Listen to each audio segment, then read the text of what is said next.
A wild, unbreakable horse defies the courage of hundreds, until an unlikely stranger changes everything with something no one dared to try: silence and respect. The sun rose like a glowing ember on the horizon, painting the arid fields of Golden Ridge Ranch in shades of red. Oliver Bradford observed his land from the main porch, coffee still steaming in his imported porcelain cup. At 52, his face carried the marks of a man who never accepted no for an answer.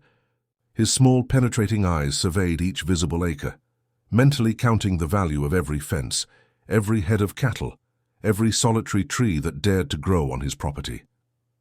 "Mr. Bradford, Dr. Mitchell has arrived from Springfield," announced.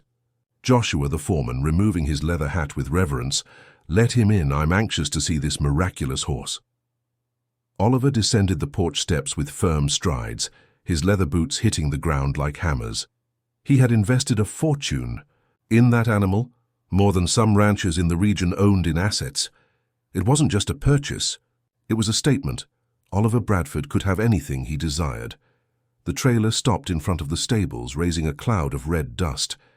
Dr. Mitchell, an elegant man in a now dusty white suit, waved nervously. "Bradford, I need to warn you. This animal isn't ordinary. During the entire journey—" "Doctor, I paid for a thoroughbred, not excuses," Oliver cut him off, approaching the trailer. "I want to see my investment." When the gates opened, even Oliver took a step back. Tempest was larger than he had imagined, completely black, with muscles defined like sculptures. But it was the animal's eyes that disturbed him, wild, furious, as if they carried entire storms within. The horse reared up, its front hooves cutting through the air, and a thunderous neigh echoed across the ranch. "Good Lord," murmured Sophie, the cook, making the sign of the cross. "That beast has the devil in him." "Nonsense, woman," retorted Oliver, but his voice betrayed a slight hesitation. "It's just a horse. Joshua, send for Colonel Anderson. Let him tame this beast." Colonel Anderson was known in 3 states for never having encountered an animal he couldn't tame. A man of over 60, his hands were calloused from decades of mounting spirited colts. When he arrived at the corral and saw Tempest, he whistled softly. "He's too beautiful to be true, Bradford, but beauty and tameness don't always go hand in hand." $50,000, Colonel. That's what I'll pay you if you can ride this beast for just 3 minutes. The old horse trainer's eyes gleamed. It was a lot of money, more than he earned in 2 years of work. He accepted without hesitation. The first attempt was a disaster. Tempest didn't just rear up. He spun, jumped, and charged against the fences with a fury that made spectators back away in fear. Colonel Anderson was thrown like a rag doll, landing with a dull thud on the dusty ground. "Colonel!" shouted Joshua, running to help him. The man rose unsteadily, spitting dirt and blood. 3 broken ribs, the town doctor would later diagnose. But his wounded pride hurt more than his bones. "That horse is cursed, Bradford," he muttered as he was carried out of the corral. "It's not a normal animal." Oliver observed the scene with a somber expression. It wasn't just money at stake now, it was his reputation. Throughout the region, he was known as the man who got everything he wanted. He couldn't allow an animal to defeat him. "Sophie, have announcements prepared," he ordered, his voice laden with determination. "Let's spread the word throughout the region. $50,000 for whoever can ride Tempest for 3 minutes.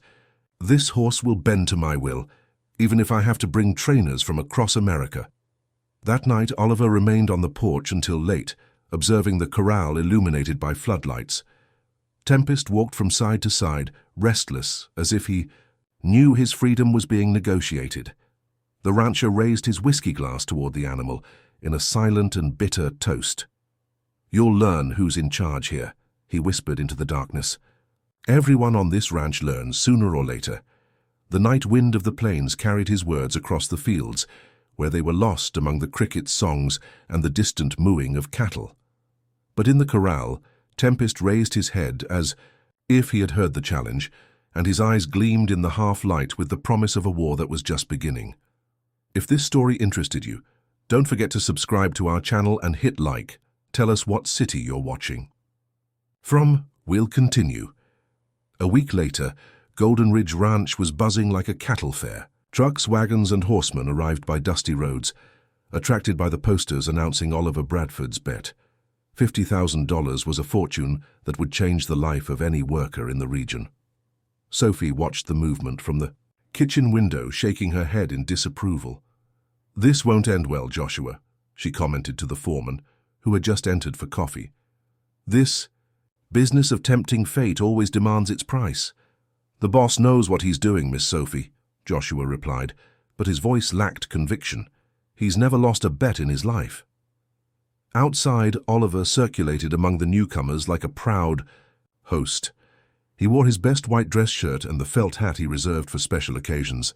Each failure of others fed his vanity, and he savored every moment of expectation before the attempts. "So, Brian, come to try your luck?" he asked the first candidate of the morning, a well-known cowboy from neighboring ranches. Brian Oliver was 40 years old and famous for never having fallen from any horse. His rough hands held the reins with the confidence of someone who had tamed hundreds of spirited animals. When he approached the corral and saw Tempest, however, his expression changed. "This beast has a different look in his eye, Bradford," he murmured, adjusting his hat. "Seems like he's seeing right through us. It's $50,000, Brian, enough money to buy your own ranch."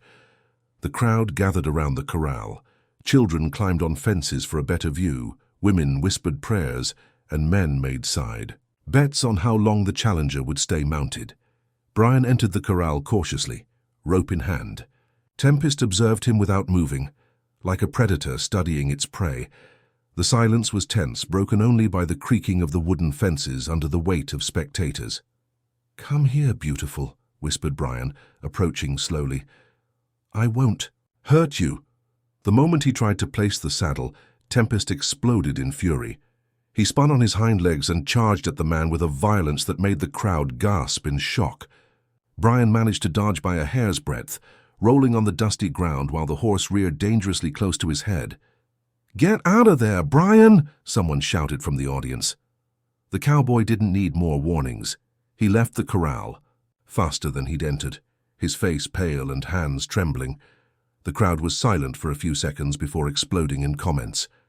"My God, that horse isn't normal. 50,000 doesn't pay for a life." Oliver, however, was smiling broadly. He climbed onto an improvised fence like a platform and raised his arms to call attention. "Folks," he shouted, his voice echoing across the yard. "Brian gave up before even trying to mount. The bet still stands. Who will be the next brave soul?" That day, 5 more men tried. One by one, they all failed spectacularly. Tempest seemed to develop different strategies for each challenger. With some, he reared violently. With others, he spun in dizzying circles, and some faced a terrifying combination of kicks and jumps. By the end of the afternoon, when the last candidate limped out of the corral, Oliver was euphoric. He climbed back onto his improvised fence, now with a whiskey glass in hand. "Folks, folks," he called, waiting for silence. "Today you saw that Tempest is no ordinary horse. He's a force of nature. And like all forces of nature, he can only be tamed by someone extraordinary." The crowd murmured, some already preparing to leave, but Oliver wasn't finished. "That's why I'm increasing the bet," he announced, provoking an immediate buzz. $100,000 for whoever can ride Tempest for 3 minutes. Sophie, watching from the kitchen window, made the sign of the cross once more. "That man has lost his mind," she muttered to herself.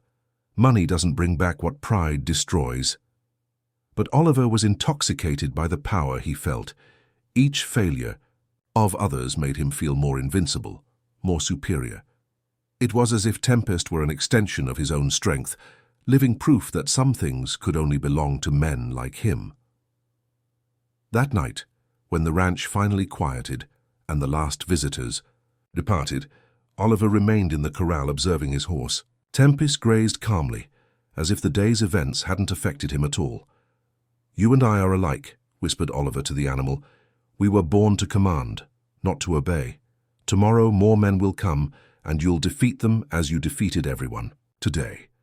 Because this is our kingdom, and here our will is law." The night wind carried his words across the plains, where they mingled with the sounds of the night. But neither Oliver nor Tempest knew that many miles away, a barefoot boy was walking along dusty roads, carrying only a small bundle and a determination that would soon change all the rules of this game.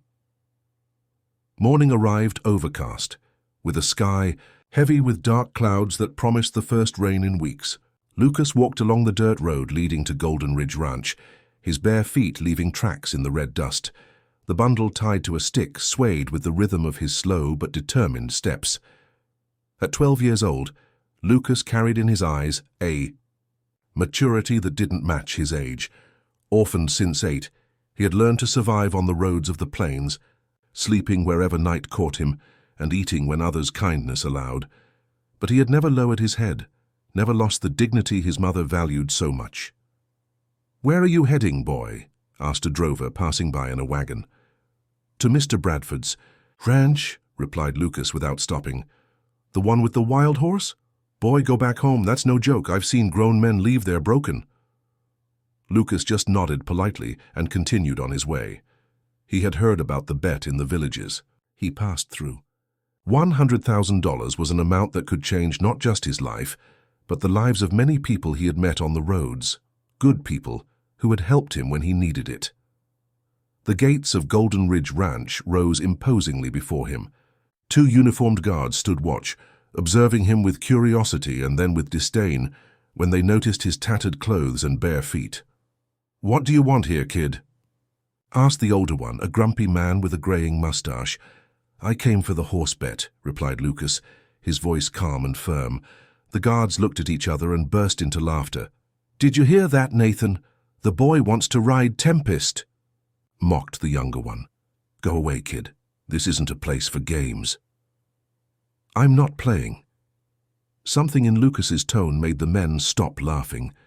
There was a serenity in his voice that disturbed them, a certainty not often seen in someone so young. "Listen." "Here, Squirt," said Nathan, approaching with a threatening air. "Grown men have left here broken. You want us to carry you to the hospital in pieces?" "I just want to try." The boy's insistence began to attract attention. Other workers approached, curious. The news soon reached Joshua's ears, who came down from the main house to see what was happening. "What's all this commotion?" asked the foreman. "It's this boy here, Mr. Joshua," explained Nathan. "He's insisting he wants to try riding Tempest. We've already explained this isn't something for a child, but he won't leave." Joshua observed Lucas more carefully. There was something about the boy that intrigued him. His upright posture despite the torn clothes, his serene gaze despite his youth. "How old are you, boy?" 12, sir." "And where do you come from?" "From the roads. I don't have a fixed home." A murmur spread among those present. Joshua shook his head, half admiring, half concerned. "Kid, you know experienced men have tried and got badly hurt. Tempest is no ordinary horse." "I know, sir. I heard about it in the villages." "Then, why do you insist on trying?" Lucas looked the foreman in the eyes, and his response came loaded with a disarming simplicity. "Because maybe I can do it." At that moment, Oliver Bradford appeared on the porch of the main house, attracted by the commotion. When he saw the small crowd gathered at the gates, he came down to investigate. "What's happening here?" he asked, his authoritative voice cutting through the air. "It's this boy, boss," explained Joshua. "He wants to try the bet." Oliver looked at Lucas, and his expression changed from irritation to amusement. He began to laugh, a loud, mocking laugh that echoed across the yard. "A boy," he said, wiping tears from laughing so hard. "Joshua, are you sure this isn't some bad joke?" "It's not a joke, sir," replied Lucas, maintaining his composure despite the public humiliation. Oliver approached, observing the boy as if he were a circus curiosity. "Boy, do you know how much $100,000 is?" "Yes, sir. It's a lot of money." "And you really think you can do what grown men couldn't?" "I don't know if I can," admitted Lucas honestly, "but I'd like to try." The sincerity of the response caught Oliver by surprise. He was used to boasting, to men bragging about their abilities before being humiliated by Tempest. The boy's simplicity was disconcerting. "All right," he finally said, the smile returning to his face. "If you're so eager to get hurt, who am I to stop you? But when you leave here crying and broken, don't blame me." A tense silence fell over the group. Some workers exchanged worried glances, but no one dared to contest the boss's decision. "Joshua, take the boy to the corral," ordered Oliver. "And call everyone to watch. This will be better than the circus." As they walked toward the stables, Lucas could feel the looks of pity and curiosity following him. Sophie, from the kitchen window, made the sign of the cross and murmured a prayer. But the boy kept his eyes fixed ahead, his breathing calm as if he were preparing for something only he understood. The crowd gathered around the corral like never before. The news that a child would face Tempest had spread through the ranch like wildfire. Workers abandoned their tasks, visitors delayed their departures, and even Sophie left the kitchen, nervously wringing her apron between her hands. Oliver positioned himself on the highest fence, a glass of whiskey already in hand despite the early hour. His smile was a mixture of anticipation and cruelty. Finally, he would have the most bizarre spectacle of all. "Folks," he shouted, raising his glass, "today you're going to witness something unprecedented. A 12-year-old boy is going to try to do what grown men couldn't." Nervous laughter echoed through the crowd. Some shook their heads in pity. Others placed bets on how long the boy would take to give up. Lucas approached the corral gate, his small bundle now set aside. Inside the enclosure, Tempest grazed, apparently calm, but his muscles were tense, ready to explode in fury as he had done with all the others. "Go, boy!" Someone shouted from the crowd, "Show them what you're made of." "Be careful, kid," warned another. "That beast is the devil himself." But Lucas didn't seem to hear the shouts. He slowly opened the gate and entered the corral, closing it behind him with calm. The crowd instantly fell silent. Even Oliver stopped drinking, curious to see what would be the quickest fall of all. Tempest raised his head and stared at the boy. His eyes gleamed with the familiar flame of fury, but something was different. The boy wasn't running toward him with ropes and saddles like the others. He didn't shout commands or make threatening gestures. Lucas simply sat down on the ground. "What the hell is he doing?" murmured Joshua to Sophie. "Shh," she whispered back. "Let the boy be." With his back partially turned to Tempest, Lucas settled on the red earth, his legs crossed, his hands resting on his knees. He didn't look directly at the horse, didn't try to impose himself. It was as if he simply was there. Tempest, confused, took a few steps toward the boy. He was used to challenges, to men trying to dominate him by force, but this was new. Minutes passed in absolute silence. The crowd barely breathed. Oliver frowned, not understanding what he was witnessing. Where was the attempt to ride? Where was the spectacle of humiliation? "What are you doing there, boy?" he shouted impatiently. "Did you come here to sleep?" Lucas didn't respond. He continued sitting, motionless, as if meditating. And slowly, inexplicably, Tempest began to approach. Step by step, the horse moved toward the boy. His muscles were still tense, but the fury in his eyes gave way to curiosity. "My God," whispered a woman in the crowd. "The beast isn't attacking." "This isn't normal," murmured a veteran cowboy. "Tempest always attacks right away." When the horse was just a few yards away, Lucas finally spoke. His voice was low, almost a whisper, but carried a sweetness that contrasted with the tense silence of the environment. "Hi," he said simply. "My name is Lucas. What's yours?" The question caught everyone by surprise. Talking to a horse as if it were a person? Some laughed quietly, but the laughter died when they saw that Tempest had stopped. Ears turned toward the boy as if really listening. "I know your name is Tempest," Lucas continued, still without turning around. "It's a beautiful name. Strong. It suits you." The horse took another step forward. Now he was so close he could touch the boy with his muzzle if he wanted. The entire crowd held its breath. "You must be tired," murmured Lucas. "So many men trying to force you to do things. You don't want to. I understand. They've tried to force me to do many things too." Oliver leaned forward on the fence, eyes wide. This wasn't in the script. Tempest should have thrown the boy far away long ago. "You know something, Tempest," continued Lucas, now turning slowly to face the animal. "I didn't come here to force you to do anything. I came here because maybe we could be friends." Tempest's eyes met Lucas's. Where before there was fury, now there was recognition. It was as if two beings who had suffered abandonment and rejection finally recognized each other. Lucas slowly extended his hand, palm up. Not a gesture of command, but of offering. Tempest lowered his head and sniffed the boy's small, calloused fingers. "That's it," whispered Lucas, a gentle smile spreading across his face. "We're similar, you and I. Nobody ever asked what we wanted, right?" And then something happened that no one at Golden Ridge Ranch would ever forget.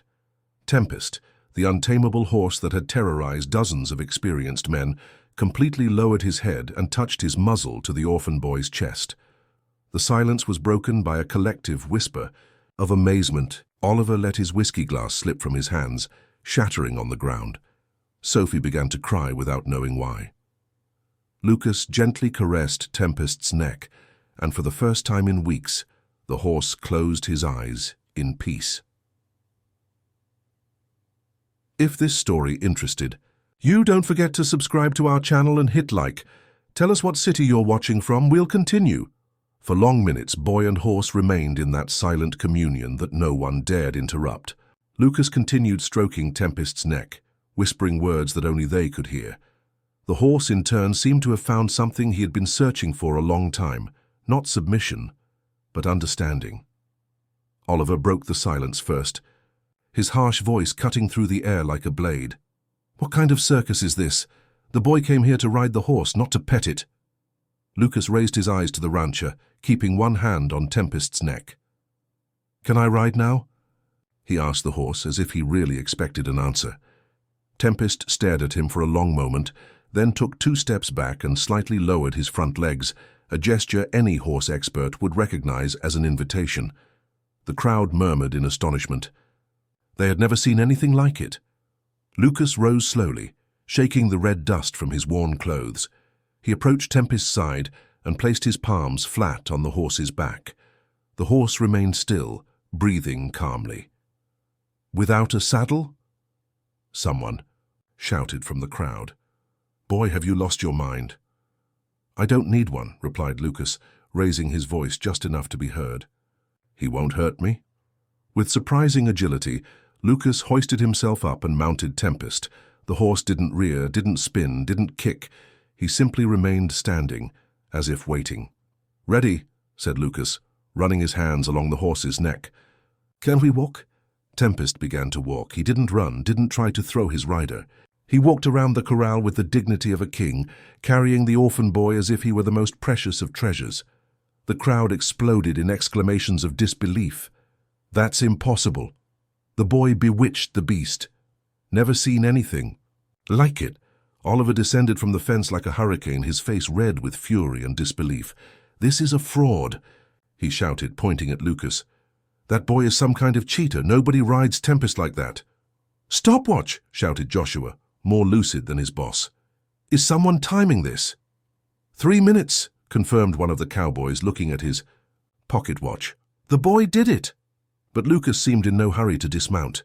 He continued riding Tempest, the two moving in perfect harmony around the corral. When the boy finally slid to the ground, the horse immediately lowered his head to receive more caresses. $100,000, someone shouted from the crowd. The kid won $100,000. Lucas, however, showed no euphoria. He walked calmly to where Oliver waited, fists clenched and face distorted by anger. "Congratulations, boy," said the rancher through gritted teeth. "You won the money. Joshua will arrange payment." "I don't want the money," Lucas replied simply. The crowd's chatter ceased instantly. Oliver blinked several times as if he hadn't heard correctly. "What do you mean you don't want the money?" "I want Tempest." Lucas's words fell like lightning in the middle of the crowd.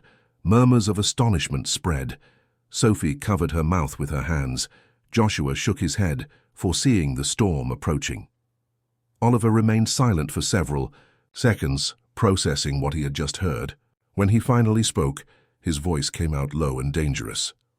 "What?" "I want to keep Tempest," repeated Lucas, maintaining his calm despite the murderous look he was receiving. "I don't need the money. I need him." "Have you gone crazy, kid?" exploded Oliver. Tempest is worth more than $100,000, worth more than some entire ranches. Then why did you make the bet? Asked Lucas, and his innocent question hit Oliver like a slap. The rancher was speechless for a moment. The boy's logic was relentless. If Tempest was worth more than $100,000, why bet him? Because I never thought anyone would succeed, admitted Oliver, his voice rising an octave. But someone did, said Lucas calmly. I did, and the bet was clear. Whoever rode Tempest for 3 minutes would win. You didn't say they would win money. You said they would win the bet. The crowd murmured approval. The boy's logic was irrefutable. Some began to smile, recognizing that finally someone had used Oliver's arrogance against himself. No, shouted the rancher. Tempest is mine. I bought him. He's my property. And I won him, retorted Lucas, still serene, in a fair bet that you yourself made, in front of all these people.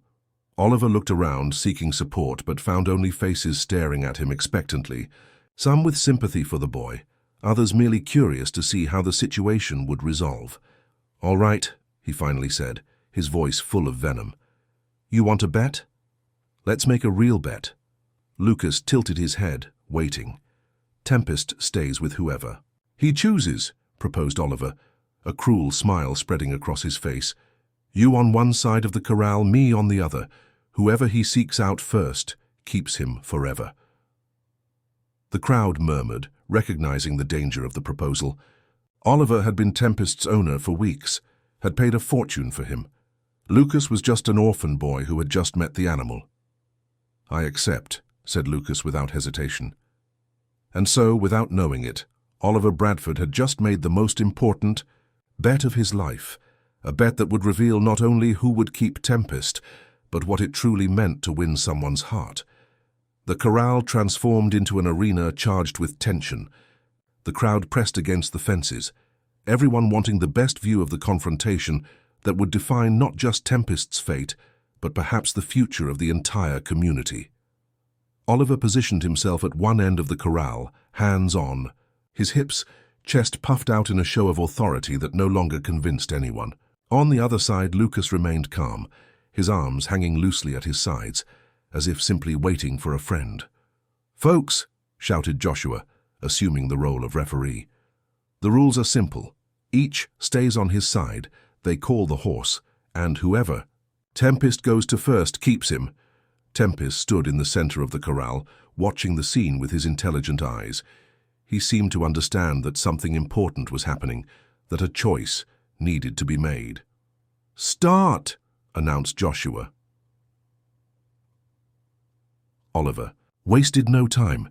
He began shouting commands, clapping his hands to get attention. Tempest! Here, stallion. Come to your owner.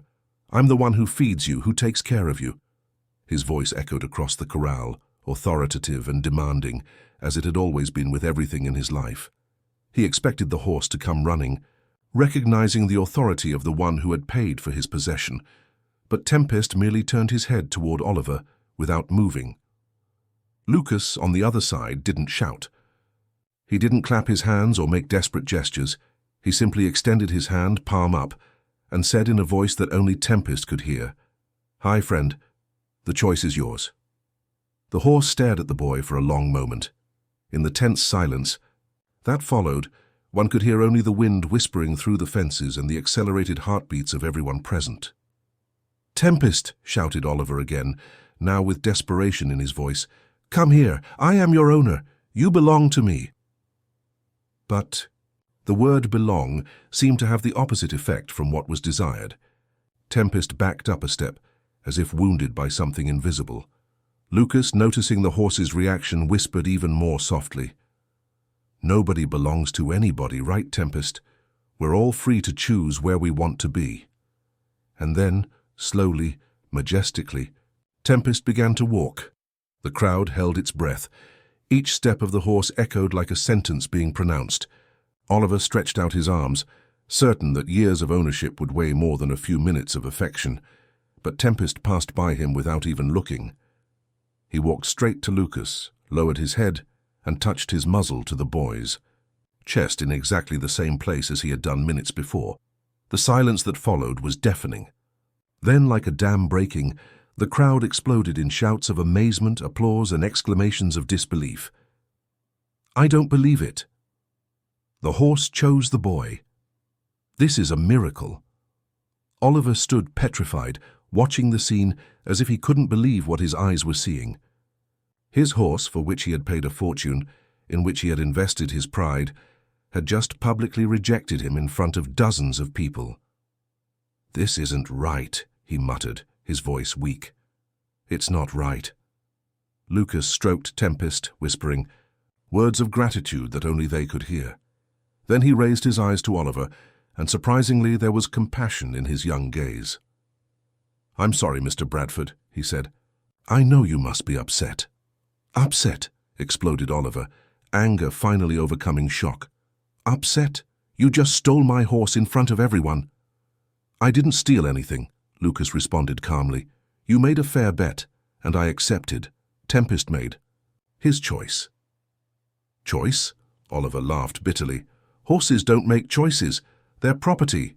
They're things you buy and sell." "Maybe that's why he didn't want to stay with you," said Lucas, his voice still gentle but firm. "Tempest isn't a thing. He has feelings, has his own will, and he chose to stay where he feels loved, not where he feels possessed." The boy's words struck deep, not just with Oliver, but with everyone present. Sophie wiped away tears, Joshua nodded in admiration, and even some of the toughest cowboys seemed touched by the simple wisdom of that orphan boy. Oliver looked around and saw something he had never seen before: disapproval on the faces of people who had always feared him. For the first time in his life, his authority was being questioned not by force but by justice. "This won't stand," he muttered, more to himself than to others. "It won't stand." But as he walked away from the corral, defeated and humiliated, Lucas continued, stroking Tempest, and for the first time in many years both boy and horse felt truly at home. The crowd began to disperse slowly, carrying with them a story that would be told for generations. The story of the day when an orphan boy taught one of the most powerful men in the region that love cannot be bought, and that true strength comes from the heart, not from money. A week after Tempest's choice, life at Golden Ridge Ranch had completely changed. Lucas had remained on the property at Sophie's invitation, who insisted that the boy needed a safe place to stay with his new companion. Oliver, secluded in his mansion, alternated between fits of rage and periods of somber silence. The news of the orphan boy's victory had spread through neighboring villages like wildfire in dry brush. Journalists from big cities began to appear, wanting to document the story of the boy who had tamed the untamable horse. But Lucas refused all interviews, preferring to spend his days caring for Tempest and helping Sophie in the kitchen. "Boy," said the cook on a hot afternoon, while Lucas helped her peel potatoes, "you can't stay here forever. The boss is getting stranger and stranger." Lucas stopped what he was doing and looked out the window, where he could see Oliver pacing nervously on the main porch. "He's planning something, isn't he?" "A man like him doesn't accept defeat," sighed Sophie. "He's already sent for lawyers." "From Springfield. Wants to see if there's any legal way to get Tempest back." At that moment, Joshua entered the kitchen, hat in hand and a worried expression. "Lucas, I need to talk to you. It's important." The foreman led the boy to the stables, away from curious ears. Tempest neighed softly upon seeing them approach, as if he knew something serious was being discussed.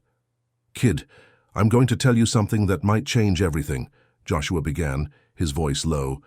"But you have to promise me you'll keep it secret until I say you can talk about it." Lucas nodded, intrigued. "I knew your father."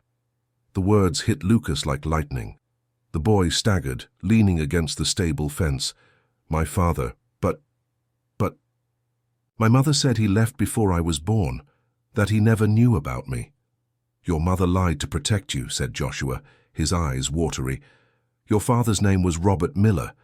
He was a veterinarian, one of the best I ever knew, and he worked here at the ranch for more than 10 years. Lucas felt the world spinning around him. Tempest, sensing his distress, approached and touched his muzzle to the boy's shoulder. "Worked here?" "He's the one who taught me everything I know about horses," continued Joshua.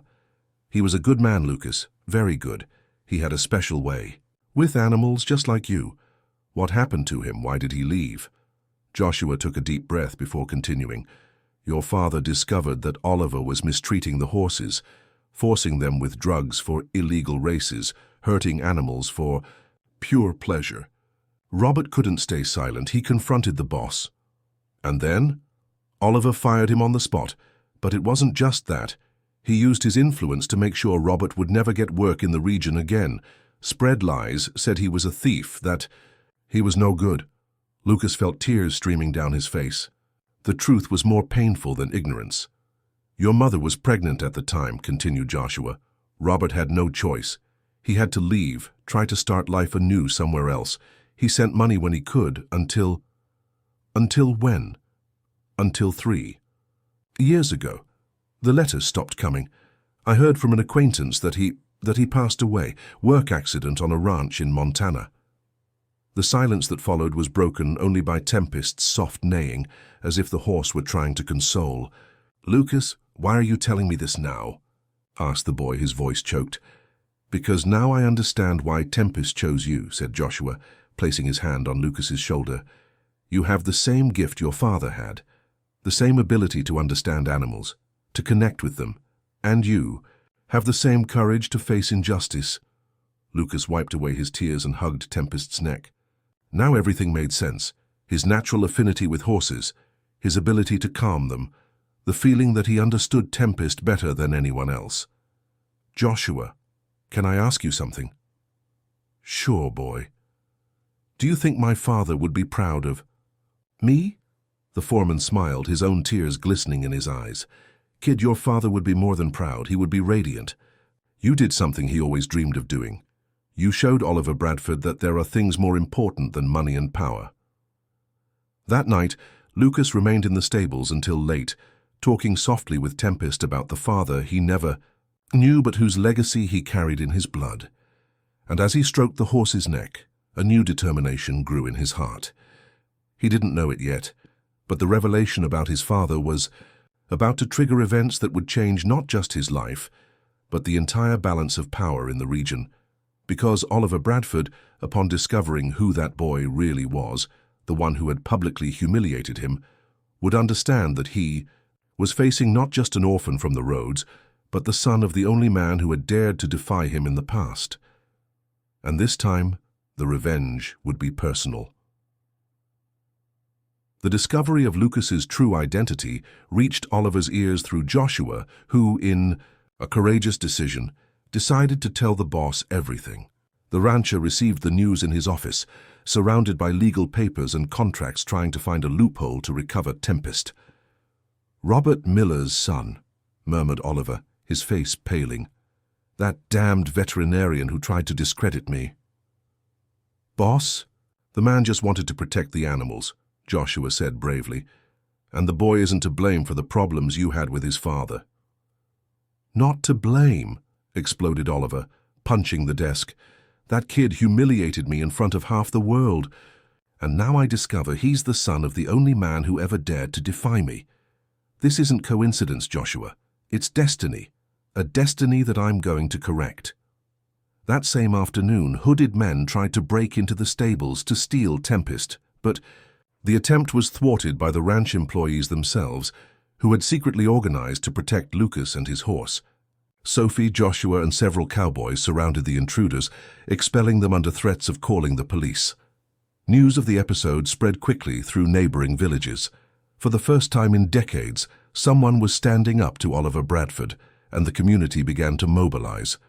Merchants, farmers, simple people who had been harmed by the rancher's arrogance over the years saw in Lucas a symbol of resistance. This is getting out of control, Oliver told the lawyer he had brought from Springfield. I need to regain my authority. Mr. Bradford, legally there isn't much we can do, replied the lawyer nervously. The bet was made publicly, with dozens of witnesses. The boy won by right. It was then that Oliver made a decision that would change everything.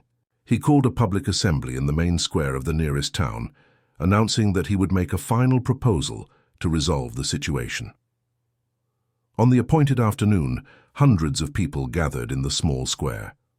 Lucas arrived riding Tempest, Accompanied by Joshua, Sophie, and dozens of supporters, Oliver climbed onto an improvised platform, wearing his best suit, trying to recover his image of authority.